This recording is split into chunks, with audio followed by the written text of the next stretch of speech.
देशद्रोही, भ्रष्टाचारी, गद्दार, बयान बहादुर, ये नाम कांग्रेस ने अपने 60 साल के कुशासन में जनता से कमाए हैं। देश का बंटवारा, आपातकाल, नसबंदी, घोटाले जैसे अनेक घाव कांग्रेस ने देश को दिए हैं और ये कहानी नेहरू के समय से चलती आ रही है। देश की राजनीति में परिवारवाद का जहर घोलने वाले जवाहरलाल नेहरू ने कभी गांधी परिवार और कांग्रेस से ज्यादा कुछ सोचा ही नहीं। जवाहरलाल नेहरू की गलती के चलते ही आज भारत यूएनएससी का स्थायी सदस्य नहीं है। इतना ही नहीं, नेहरू की घटिया विदेश नीति के चलते आज नेपाल भारत का प्रांत नहीं है। वो नेहरू ही थे जिनके कारण कश्मीर का आधा हिस्सा पाकिस्तान हथिया कर बैठा है। घोटालों की प्रथा भी जवाहरलाल नेहरू के समय से ही कांग्रेस में शुरू हुई। नेहरू के राज में हुआ मुंद्रा स्कैंडल।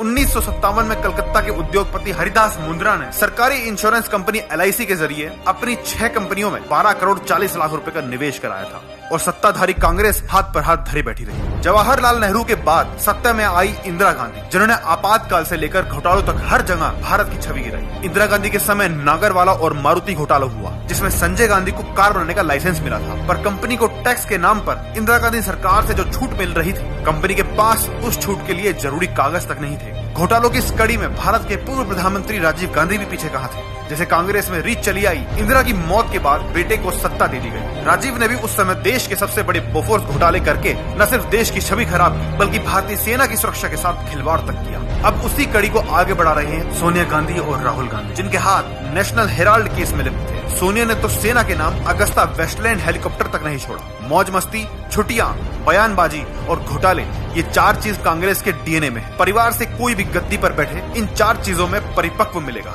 राहुल गांधी को ही ले लीजिए, राजनीति में भले ही जीरो हो, लेकिन छुट्टियां मनाने के मामले में तो बॉलीवुड के किसी भी हीरो को टक्कर दे दें। और ये वो है जो भाजपा पर देश हित को लेकर सवाल उठाते हैं। अब फैसला आप कीजिए कि वाकई ऐसे परिवार और ऐसी पार्टी भरोसे लायक है।